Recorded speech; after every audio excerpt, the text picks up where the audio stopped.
Something's going on in Santa Clara that looks like a tiny combine detail on the surface, but it could end up shaping the entire identity of this offense.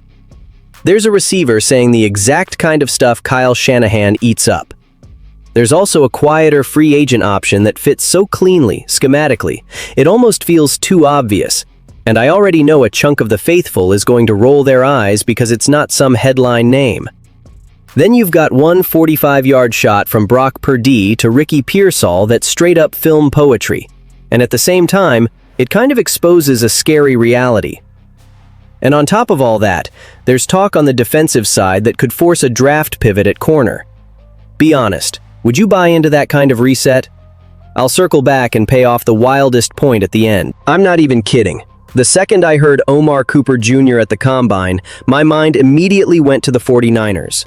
And it wasn't because of a flashy clip or some future star line that every prospect says. It was one simple thing.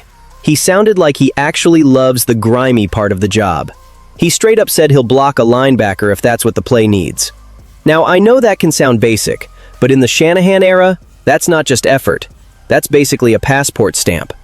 When a prospect talks like that, the fit starts to feel less like coincidence and more like a blueprint. Because the best versions of this offense were never just collect talent and hope. They were built on buy-in. The 2022 and 2023 Niners lived on yak, yards after catch, and that doesn't happen by accident. That's timing, leverage, and receivers who treat blocking like it's part of the assignment, not an optional add-on. That's how it worked with Deebo Samuel. That's how it worked when Brandon Ayuk and Juwan Jennings were doing the little things that keep Shanahan's playbook humming. And now, look at where this wide receiver room is headed. It's changing, quickly. Maybe quicker than some people want to say out loud. And Cooper's final year at Indiana wasn't empty production either. 69 catches, 937 yards, 13 touchdowns. He's around 6 foot, similar build to Deebo, and the way he's being talked about, the contact, the willingness to be moved around, you can almost see Shanahan picturing a Swiss Army knife roll before the sentence is even finished. Here's the part that really matters for this offense. He had over 500 yards after the catch. That isn't a cute number you toss into a graphic. That's turn a 5-yard throw into a first down fuel. That's make a defense tackle all day stress. And if you watched last season closely, you know this team missed that feel at times. So picture it at Levi's Stadium. Motion, quick catch, broken tackle, chunk play. And suddenly the second level is hesitating again. Safeties take worse angles. And once defenses have to respect that horizontal space, it opens up everything else. Purdy gets cleaner windows. The run game gets friendlier boxes. The tempo changes. The tension, though, is obvious. Drafting a receiver early is also a loud statement that the next phase is here. And not everybody in the faithful is going to love what that signals. Now, I keep seeing the same argument pop up. Just sign someone in free agency. And sure, it wouldn't be surprising at all if the 49ers add a wideout.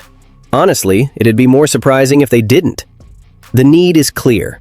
Someone who can win one-on-one, run crisp routes, and give the offense a real answer on 3rd and long. Ayuk was that guy for years. If you're staring at a future without him, and likely without Jennings too, you don't replace that with vibes and hope. That's where Romeo Doubs enters the picture. Not a household name, not the kind of signing that sets your timeline on fire, but as a football fit, it's almost annoyingly clean. He played under Matt LaFleur in Green Bay, so he's already been in a structure that shares DNA with what Shanahan runs. Timing, spacing, route families, the whole thing. That matters. It means less ramp-up, fewer mental errors, and quicker chemistry. And for an offense built on precision, that's not a throwaway detail. And the part that isn't getting enough attention is his route profile. Doubs ran 171 in-breaking routes last season. That's a staple here. That's where the Niners make their living. Slants, digs, glance concepts, all the stuff that turns tight coverage into easy completion when the receiver wins leverage at the right moment. He also ran 145 vertical routes. He's not some pure burner, but he's got enough speed to make defenses respect the deep third. And once you get that respect, the middle of the field starts breathing again. Stat-wise, last season he had 55 catches for 724 yards and 6 touchdowns in 16 games. Nothing that screams alpha, but if he lands in Santa Clara, the context changes. He's not fighting for scraps. He's stepping into a situation where he'd likely be the second-best receiver on the roster right away, and depending on how Pearsall develops and stays healthy, there's a world where he's even more central than people expect. And yeah, this is where the fan base splits. One side will say, "That's not a real WR1." And they're not wrong. Doubs has never been that true carry-the-whole-room guy. The better question is whether he can be the right piece in the right system at the right price. Because if you're trying to keep the offense functional while you reload through the draft, that's how you do it. It's not glamorous, it's practical. And practical is how you get back to playing meaningful games in January. Which brings us to the player who might decide the ceiling for this whole thing, Ricky Pearsall. Everyone looks at the receiver room and obsesses over who might be leaving. But inside the building, the bigger swing could be who's already there. Pearsall is exciting and terrifying at the same time. When he's on the field, you feel the difference. When he's not, you really feel the absence. There's one play that keeps making the rounds for a reason. Week 1 against Seattle. Fourth quarter, game tight. Niners down 3 with under 3 minutes left. Purdy drops a perfect ball down the sideline, 45 yards to Pearsall. That wasn't just a highlight, it was a glimpse of what this offense looks like when it has a real downfield answer. That play helped get them into scoring range, and it set up the go-ahead touchdown to tight end Jake Tongas. Think about that for a second. That moment doesn't happen without Pearsall stretching the field. And that's what makes it so frustrating. Early last season, it looked like Pearsall was on the verge. He had 108 yards in Week 1, and through Week 4 he had 327 receiving yards, and the trajectory felt real. Then the knee issues hit, a recurrent PCL injury, and he was out until Week 11. He flashed late, but he wasn't the same, and in the playoffs he was basically a non-factor because the injury limited him. That's the contradiction with Pearsall. The ceiling is obvious, but the availability has been the problem. Injuries have defined his first 2 NFL seasons. He's played only 20 games across those 2 years. And yet, there's still a scenario where he goes into next season as the top name on the depth chart. Not because it's perfect, because it might be necessary if the team loses pieces and doesn't bring in enough proven help. That's going to be an off-season argument in the faithful for sure. Some people will say, "Let him cook, he's ready." Others will say, "You can't build around a question mark." Both sides have a point, because I'll say this. If the 49ers get 17 games of a healthy Pearsall, the offense looks completely different. The field stretches. The red zone play calling gets more honest. 3rd and long doesn't feel like a prayer. But that "if" is doing a lot of heavy lifting. Now, while all that's swirling on offense, there's a defensive angle that could shift the whole board. There's talk being floated about Renardo Green, and nothing is confirmed yet, but the fact it's even on the table matters. Green is young, a second-round pick, and he's already shown real promise. If the 49ers move him, it's not just trade a player. It's trading development time, continuity, and a piece of the secondary's future.